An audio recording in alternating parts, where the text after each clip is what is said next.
আজকের পুরো গল্পে আমরা এমন একটা রাজ্যকে দেখব যেখানে কোনো ছেলে নেই, শুধুমাত্র মেয়েরাই বসবাস করত। এখানে রাজরানী থেকে চাকরানী পর্যন্ত সবাই মেয়ে ছিল। হঠাৎ একদিন একটা মং এসে এখানে ফেসে যায়। মং মানে হচ্ছে একজন ছেলে। তখন তাকে কিভাবে জোর করা হয়েছিল বাচ্চা দেওয়ার জন্য, সেটাই দেখতে চলেছি আজকের পুরো গল্পে। আর হ্যাঁ, তোমরা কে কোথা থেকে ভিডিওটি দেখছো তা অবশ্যই কমেন্ট করে জানিয়ে যাও। আমি পরবর্তী ভিডিওতে তোমাদের কমেন্ট পড়ে শোনাবো ইনশাল্লাহ। তো বন্ধুরা, আর বেশি স্পয়লার না দিয়ে চলো সরাসরি গল্পে ঢুকে পড়া যাক। মুভির শুরুতে আমাদের দেখানো হয় মাস্টার ট্যাং নামক একজন মংকে। মাস্টার ট্যাং তার দুজন সঙ্গী বাজি এবং শাওকে নিয়ে নদীর ওই পারে পবিত্র ধর্মগ্রন্থ খোঁজার জন্য রওনা হয়। তার এই দুজন সঙ্গী হলো এক একজন মনস্টার। বাজি হলো একজন পিক মনস্টার আর শাও হলো একজন মাফেল মনস্টার। তারা কিছু দূর যাবার পথে তাদের সাথে মানকি কিংও জয়েন করে। মানকি কিং এর আসল নাম হলো ভোকালো। তাদেরকে এই যাত্রায় অনেক সমস্যার সম্মুখীন হতে হয়, আর এই সব সমস্যা কাটিয়ে তারা সামনের দিকে এগিয়ে যাচ্ছিল। কিন্তু তারা যখন নদীর মধ্যে ছিল তখন বড় একটা মাছ তাদের উপর আক্রমণ শুরু করে। সবাই বাঁচার জন্য অনেক লড়াই করতে থাকে, কিন্তু মাছটি তাদেরকে যখনই খাওয়ার জন্য চলে আসছিল, হঠাৎ করেই পানির মধ্য থেকে একটা বড় ধরনের বৃত্ত আকারের দরজা তৈরি হয়। মাছটির কাছ থেকে বাঁচতে গিয়ে তারা সেই দরজা থেকে অন্য একটি রাজ্যে প্রবেশ করে। টেলিপোর্ট করে আসাতে তারা উপর থেকে নিচে পড়তে শুরু করে। তখনই মাস্টার ট্যাং দেখতে পায় একটা সুন্দরী মেয়ে পাহাড়ের উপর ঝুলে আছে। মেয়েটি এত বেশি সুন্দরী ছিল যে মাস্টার ট্যাং তার উপর থেকে নজর সরাতে পারছিল না। পাহাড়ের পাথরের ধাক্কায় মেয়েটি সেখান থেকে পড়ে যাচ্ছিল, কিন্তু মেয়েটির একটি বাহন ছিল হরিণ, আর সেই হরিণটি মেয়েটিকে বাঁচিয়ে নেয়। বাজি এবং শাও অনেক বাজেভাবে নিচে পড়ে যায়। এরপর মেয়েটি নিচে এসে মাস্টার ট্যাংকে জিজ্ঞাসা করে, তুমি কি আসলে পুরুষ? তখন মাস্টার ট্যাং বলে হ্যাঁ। মেয়েটি এটা শুনে একটা মুচকি হাসি দিয়ে সেখান থেকে চলে যায়। এরপর মেয়েটি চলে আসে একটি রাজ্যে, আর এই রাজ্যটি ছিল শুধুই মেয়েদের। এখানে রানী, মন্ত্রী, উজির, নাজির সবাই ছিল মেয়ে। তাদের এই রাজ্যে কোনো পুরুষই ছিল না। এরপর মেয়েটি যখন রাজ্যে প্রবেশ করে তখন আমরা বুঝতে পারি এই মেয়েটি হলো এই রাজ্যের রানী। রানী সবাইকে একত্রিত করে বলে, আমি জঙ্গলের মধ্যে 4 জন পুরুষকে দেখতে পেয়েছি। কিন্তু তার এই কথা শুনে তাকে কেউ বিশ্বাস করে না। আসলে এই রাজ্যটিকে পুরো পৃথিবী থেকে আলাদা করে দেওয়া হয়েছিল, তাই এই রাজ্যের মেয়েরা কখনো কোনো পুরুষকেই দেখেনি। রানী তাদেরকে বারবার বোঝানোর অনেক চেষ্টা করে। রানী বলে, আমি নিজেই তাদের সাথে কথা বলেছি এবং তাদের সাথে দেখা করেছি, কিন্তু দাসীরা তার কোনো কথাই বিশ্বাস করছিল না। দাসীরা ভেবে নেয় রানী হয়তোবা অসুস্থ থাকার কারণে উল্টোপাল্টা বলছে। এর কিছুক্ষণ পরেই রানী তাদের লাইব্রেরিতে চলে আসে পুরুষ সম্পর্কে জানার জন্য, আর তাদের পূর্বপুরুষের লেখা বইগুলো থেকে জানতে পারে পুরুষ একটি বিষাক্ত প্রাণী। এরপর রানী সেই বইয়ের কিছু ছেঁড়া পাতা দেখতে পায়। তখনই সেখানে মহারানী চলে আসে, আর মহারানী যখন 4 জন পুরুষের কথা জানতে পারে তখন সে অনেক রেগে যায় এবং সবাইকে আদেশ করে ওই পুরুষদেরকে খুঁজে বন্দি করার জন্য। এরপর দৃশ্য পরিবর্তন হলে আমরা দেখতে পাই মাস্টার ট্যাং, মানকি কিং এবং শাও মিলে রাস্তা খুঁজতেছিল। তারা এখান থেকে কি করে বের হবে সেটার জন্য। অন্যদিকে বাজি একদল মেয়ে গ্রুপের সামনে পড়ে যায়। সেখানে এতগুলো মেয়েকে দেখে বাজি একটু আবেগী হয়ে পড়ে। তখন সে নিজের রূপ পরিবর্তন করে একজন পুরুষের রূপে সেখানে উপস্থিত হয়। তখন মেয়েগুলো খুশি হওয়ার বদলে তাকে ইচ্ছে মতো মারতে শুরু করে। এরপর সে কোনো উপায় না পেয়ে আবারও আগের রূপে ফিরে আসে। এদিকে কিছু মেয়ে সিপাহী মাস্টার ট্যাং, মানকি কিং এবং শাওকে ঘিরে ফেলে। যখনই মানকি কিং তাদের উপর আক্রমণ করতে যাবে তখনই মাস্টার ট্যাং বলে মেয়েদের উপর আক্রমণ করতে হয় না। মাস্টার ট্যাং ব্যাপারটিকে শান্তিপূর্ণভাবে বোঝানোর চেষ্টা করে, কিন্তু সেই মেয়ে সিপাহীগুলো মাস্টার ট্যাং এর কোনো কথারই গুরুত্ব দেয় না, বরঞ্চ তাদেরকে বন্দি করে সেই মেয়েদের রাজ্যে নিয়ে আসে। তখন মাস্টার ট্যাং বুঝতে পারে এই রাজ্যটা আসলে পুরোপুরি মেয়েদের। তাদেরকে যখন রাজপ্রাসাদে নিয়ে যাওয়া হয় তখন তারা জঙ্গলে দেখতে পাওয়া সেই মেয়েটিকে আবারও দেখতে পায় এবং বুঝতে পারে এই মেয়েটি হচ্ছে এই রাজ্যের রানী। এরপর সেখানে থাকা একজন বৃদ্ধ মহিলা একটি বই খুলে সবাইকে দেখায়। সেখানে দেখা যায় একজন monk, monkey king, pig monster আসবে নীল চামড়ার লোককে সঙ্গে করে নিয়ে। আর এখানে তাদের আসার কথা ছিল অনেক আগে থেকে। মূলত তাদের পূর্বপুরুষদের বইয়ের মধ্যে একটি ভবিষ্যৎবাণী হিসাবে আগে থেকেই লেখা ছিল। এরপর সেই বৃদ্ধ মহিলা বলে, আমরা যদি বইয়ের কথা মেনে নেই তাহলে তারা 4 জন এসেছে এই রাজ্যকে ধ্বংস করার জন্য। এটা শুনে রাজ্যের সবাই আতঙ্কিত হয়ে পড়ে। তখন সেখানে মহারানী এসে তাদেরকে ফাঁসির আদেশ দিয়ে দেয়, কিন্তু রানী বলে তাদেরকে ফাঁসি দেওয়ার আগে একদিন জেলের মধ্যে বন্দি করে রাখা হোক। এখানে মহারানীও তার কথায় সম্মতি জানায়। এরপর তাদেরকে জেলের মধ্যে নিয়ে যাওয়া হয়। এরপর আমরা জানতে পারি মানকি কিং এর কাছে এমন এক পাওয়ার রয়েছে যে পাওয়ার ব্যবহার করে তারা সকল মেয়েদের সাথে লড়াই করে এখান থেকে পালিয়ে যেতে পারবে। তখন মাস্টার ট্যাং কোনো উপায় না পেয়ে মানকি কিংকে বলে, তুমি তোমার সকল শক্তি ব্যবহার করে আমাদেরকে এখান থেকে উদ্ধার করো। ঠিক তখনই মানকি কিং বড় গেটটি খুলে দেয়, আর রানী এবং তার সমস্ত দাসীরা দরজার পেছনে চাপা পড়ে যায় এবং তারা সেখান থেকে উঠে পালানোর চেষ্টা করে, কিন্তু শূন্যে থাকা একটা অদৃশ্য দেয়াল তাদেরকে বাধা দেয়, আর তারা সেখান থেকে ধাক্কা খেয়ে নিচে পড়ে যায়। সেই মহিলাদের রাজ্যের দেয়ালটি এতটাই শক্তিশালী ছিল যে মানকি কিং তার সমস্ত শক্তি দিয়েও তা ভেদ করতে পারে না।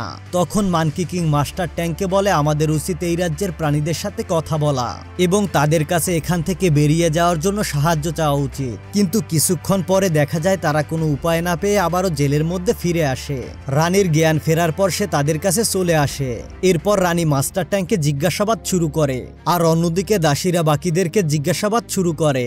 রানী জিজ্ঞাসাবাদের এক পর্যায়ে মাস্টার ট্যাংকে বলে, আমি আপনাকে পছন্দ করি এবং আমি আপনাকে ভালোবেসে ফেলেছি। মাস্টার ট্যাং এই ধরনের কথা শুনে একটু চমকে যায়। তখন সে রানীকে বলে, আমি কখনো কাউকে ভালোবাসতে পারি না, কারণ আমি একজন মং। মাস্টার ট্যাং তার যাত্রার সময় লেখা ছোট্ট বইটি রানীকে দিয়ে বলে, আমি আমাদের পবিত্র ধর্মগ্রন্থ খোঁজার জন্য নদীর ওপারে যাচ্ছিলাম। এরপর দেখা যায় তাদের ওখানে মানকি কিং চলে আসে। মানকি কিং এসে রানীর কাছে জানতে চায় তারা এখান থেকে কিভাবে বের হতে পারবে। রানী বলে, তুমি যদি আমার একটা কাজ করে দাও তাহলে আমি তোমাকে অবশ্যই সাহায্য করব। ঠিক তখনই সেখানে মহারানী চলে আসে এবং রানীকে মনে করিয়ে দেয় তাদের চারজনকে আগামীকাল মেরে ফেলা হবে। পরের দিন সকালবেলা তাদেরকে মৃত্যুদণ্ড দেওয়ার জন্য নিয়ে আসা হয়। তখন রানী সিপাহীদের ছদ্মবেশ নিয়ে সেখানে এসে তাদেরকে বলে, আমি আসল তীরগুলোকে পাল্টে নকল তীরে বদলে দিয়েছি। তোমাদের উপর যখন তীর চালানো হবে তখন তোমরা মৃত্যুর অভিনয় করবে। এরপর প্রথমে তীর চালানো হয় শাওয়ের উপর।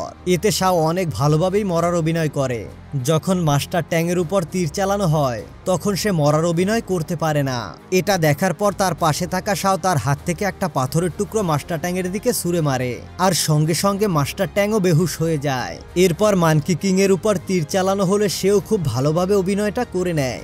এরপর যখনই বাজির ওপর তীর ছোড়া হবে তখন মহারানী আদেশ করে তীর বদল করার জন্য, কারণ বাজি দেখতে অনেকটা অসুন্দর ছিল, আর এই রাজ্যে অসুন্দর হওয়া একটা কলঙ্কের ব্যাপার। এরপর বাজির উপর অনেকগুলো তীর ছোড়া হয়, কিন্তু বাজি যেহেতু মনস্টার ছিল তাই তাকে মারা এতটাও সহজ ছিল না। এরপর মহারানী সিপাহীদের আদেশ করে তাদেরকে নদীতে ফেলে দেওয়ার জন্য। তারপর তাদেরকে সেখানে ফেলে দেওয়া হলে কিছুক্ষণ পরে রানী সেখানে চলে আসে। এরপর রানী সেখান থেকে তাদেরকে একটি পবিত্র জায়গায় নিয়ে আসে। রানী তাদেরকে এটাও জানায় এই রাজ্য থেকে বের হওয়ার সঠিক রাস্তা সে নিজেও জানে না, কারণ বহু বছর ধরে এই রাজ্য থেকে কেউ কখনো বাহিরে যাওয়ার চেষ্টা করেনি। তবে রানীর মধ্যে এতটুকু বিশ্বাস ছিল, তাদের পুরনো বইতে যে কয়টা পাতা ছেঁড়া ছিল সেখানে হয়তোবা তাদের এই রাজ্য থেকে বের হবার রাস্তার কথা লেখা ছিল। এরপর মানকি কিং বলে, তোমাদের হয়তোবা কোনো একটা পবিত্র জায়গায় সেই বইয়ের পৃষ্ঠাগুলো সংরক্ষণ করা থাকতে পারে। এরপর মানকি কিং তার সমস্ত শক্তি ব্যবহার করে হারিয়ে যাওয়া বইয়ের পৃষ্ঠাগুলো খুঁজতে থাকে। অল্প কিছু সময়ের মধ্যে মানকি কিং সেই পৃষ্ঠাগুলোকে পেয়ে যায়। এরপর সেই বইয়ের পাতাগুলো এনে মানকি কিং মাস্টার ট্যাংয়ের কাছে দেয়, আর মাস্টার ট্যাংও বুঝতে পারে যে এই মেয়েদের রাজ্যের ভালোবাসার আসল মানে বুঝতে পারবে, সে এখান থেকে বের হবার জন্য আসল রাস্তা খুঁজে পাবে। এগুলো দেখার পর মাস্টার ট্যাং বলে, ভালোবাসা সম্পর্কে আমার তেমন কোনো ধারণা নেই। এগুলো শোনার পর পাশে থাকা একজন দাসী তাকে বলে, এই রাজ্যের একজন রানীর সঙ্গে একজন ওয়াটার বয়ের ভালোবাসা হয়েছিল, যে ওয়াটার বয় ছিল অন্য কোনো রাজ্যে। যেহেতু তারা দুজন আলাদা পৃথিবীর ছিল তাই তারা চাইলেও ফিজিক্যালি মিট করতে পারতো না, তাই তারা একসময় মেন্টালি মিট করতে শুরু করে। এরপর কি হয়েছিল এখন পর্যন্ত তারা কেউ কিছু জানে না। কিছুক্ষণ পর আমরা দেখতে পারি মাস্টার ট্যাং, বাজি এবং শাওয়ের পেট ফুলে যায়। তখন তাদেরকে দেখে সবাই হাসতে শুরু করে আর বলতে থাকে, তোমরা এই পবিত্র জায়গার পানি খেয়ে ফেলেছো, তাই তোমরা সবাই প্রেগনেন্ট হয়ে গিয়েছো। আর এই ঘটনার মাধ্যমে আমরা জানতে পারি যে এই রাজ্যে যত মেয়ে আছে তারাই পবিত্র জায়গার পানি খেয়ে বাচ্চার জন্ম দেয়। তখন রানী তাদেরকে বলে, তোমাদের বাচ্চা হতে আর মাত্র 9 দিন সময় বাকি আছে। তখন পাশে থাকা একজন দাসী বলে, আমি এমন একজন মহিলাকে চিনি যে কিনা এই প্রেগনেন্সির সমস্যা সমাধান করতে পারবে, আর তার কাছে এমন একটা ঔষধ রয়েছে যেটা কিনা এই প্রেগনেন্সি নষ্ট করে দিতে পারে। এরপর মানকি কিংকে দায়িত্ব দেওয়া হয় সেই ঔষধ নিয়ে আসার জন্য। মানকি কিং অনেক খোঁজাখুঁজি করার পর সেই মহিলাকে পায়। এরপর মানকি কিং মহিলার কাছে এসে প্রেগনেন্সি নষ্ট করার ঔষধটি চায়। তখন সেই মহিলাটি বলে, প্রেগনেন্সি নষ্ট করার ঔষধ বানাতে আমার প্রায় 100 বছর সময় লাগবে। কিন্তু মানকি কিং তার কোনো কথা না শুনে বারবার মহিলার কাছে ঔষধটি চাইতে থাকে। তখন মহিলাটি বলে, তুমি যদি আমাকে মন থেকে কষ্ট দিয়ে আমার চোখের পানি বের করতে পারো তাহলে সেই চোখের পানি প্রেগন্যান্সি নষ্ট করার কাজে লাগবে। এরপর মানকি কিং তার জীবনের করুণ কাহিনী শোনায়। মানকি কিং বলে, আমি একসময় খুব খারাপ একজন লোক ছিলাম, আর একটা সময় আমি এক তান্ত্রিকের সাধনা নষ্ট করে দিয়েছিলাম। তাই সে রাগের বশবর্তী হয়ে আমাকে অভিশাপ দিয়ে মানকি কিং এ রূপান্তরিত করে দেয়। আর ঠিক তখনই মাস্টার ট্যাং আমাকে তার শিষ্য বানিয়ে নেয়। এরপর থেকে আমি সিদ্ধান্ত নিয়েছিলাম আমি কখনোই মাস্টার ট্যাং এর সাথে বেইমানি করব না। আর এই গল্পটি শোনার পর মহিলাটি অনেক ইমোশনাল হয়ে যায়। এরপর তার চোখ থেকে পানি পড়তে শুরু করে। তখনই মানকি কিং একটা পাত্রের ভিতরে সেই পানি ধরে ফেলে। অন্যদিকে দেখানো হয় মাস্টার ট্যাং এখনো বিশ্বাস করতে পারছে না সে একটা বাচ্চার জন্ম দিবে। রানী তখন তাকে বোঝায় বাচ্চা জন্ম দেওয়া খারাপ কিছু নয়, তবে বাচ্চাকে মেরে ফেলা কঠিনতম জঘন্য একটা কাজ। এগুলো শোনার পরে মাস্টার ট্যাং একটু ইমোশনাল হয়ে পড়ে আর সে সিদ্ধান্ত নেয় যে সে বাচ্চার জন্ম দিবে। তখনই আমরা দেখতে পারি মানকি কিং সেই ঔষধটা নিয়ে হাজির হয়। তখন সবাই বলে ওই ঔষধ আমরা খাবো না, আমরা আমাদের বাচ্চার জন্ম দিব। এটা শোনার পর মানকি কিং অনেক রেগে যায়। মানকি কিং এর কাছে এটা মনে হচ্ছিল যদি মাস্টার ট্যাং একটা বাচ্চার জন্ম দেয় তাহলে সে তার লক্ষ্য থেকে অনেক দূরে পিছিয়ে যাবে। এরপর মানকি কিং তার পাওয়ার ব্যবহার করে সেখানে থাকা সবাইকে ফ্রিজ বানিয়ে দেয়। এরপর বাকি তিনজনকে সে বাচ্চা নষ্ট করার ঔষধ খাইয়ে দেয়। বাচ্চা নষ্ট হওয়াতে মাস্টার ট্যাং অনেক কষ্ট পায়। এরপর সে তার ধর্মের যে বাণীগুলো আছে সেগুলো মাটিতে লিখতে শুরু করে। আসলে ছোটবেলা থেকে মাস্টার ট্যাং তার রাগ কমানোর জন্য এভাবে মাটিতে লিখে আসতো। আর তখনই আমরা দেখতে পারি রানীও মাস্টার ট্যাং এর মতো করে লিখতে শুরু করেছে। এরপর তারা বাণীগুলো লিখতে লিখতে অনেক দূর পর্যন্ত চলে যায় আর সেখানে তাদেরকে একজন বাচ্চা মেয়ে দেখে ফেলে। এই মেয়েটি আসলে মহারানীর পাঠানো একজন গুপ্তচর, যাকে মূলত পাঠানো হয়েছিল রানীর উপর নজরদারি করার জন্য। এরপর আমরা দেখতে পাই সেই ছোট্ট মেয়েটি মহারানীকে সব বলে দিয়েছে। মহারানী তাদের সৈন্যদের নিয়ে এসে তাদেরকে ধরে ফেলে।